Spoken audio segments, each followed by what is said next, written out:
السلام عليكم أصحاب الدمانتين وايد السلامي halkan nagala socotaan waa Abaan Shirdoon official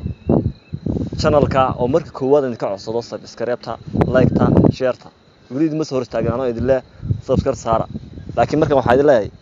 subscribe-ta share-ta comment-iga iyo like-ta yana la helmaamin waxaan idin bilaabay maanta waxaan la wadaagi doonaa maasay yar oo ka hadlaysa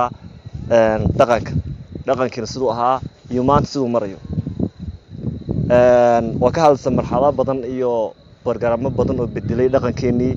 يسياب بدن أو دقن كيني سيحمي مركا يعني هو حال بدن كدارين وبلا بدون ما سوى حلا هذا هاي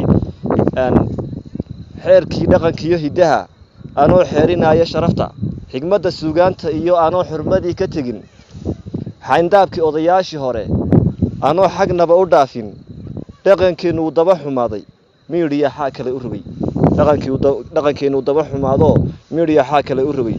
xooliflihii diinteena nabaa abu noo xayisiyo dhalinta xiisa u hayaan TikTok ka xamaalato xadrayso jaastaya Facebook ka xaraabayso xasrad ku soo daadisa xaalkeenu daba xun yahay axaadiistii nabiga iyo quraankii ma xifdiyaan xaqu waalidku lahaa iyo tacabkii ma xeeriyaan ummadeeni way xawilantaho xiskoodii wuxuu jiraa gaalku dhulku xukumo dhaxalkii awowga iyo xurmadii dhaqankii la lumi af Soomaaligu naga xumaado af xayraan baa laga dhigo ciidaba xiisa uma hayso la xoor xigmadu lahaa xagee baan ku fooganahay miyaan la xasuusanayn xurnimadii loo mariyo xiiqiyo halgankii ku baxay miyaan la xasuusanayn xinjirtii loo qubiyo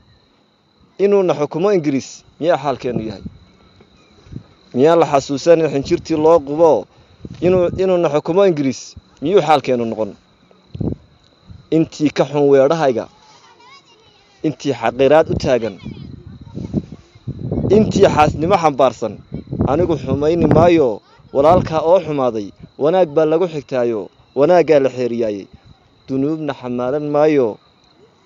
xisaab aakhirey sugaysa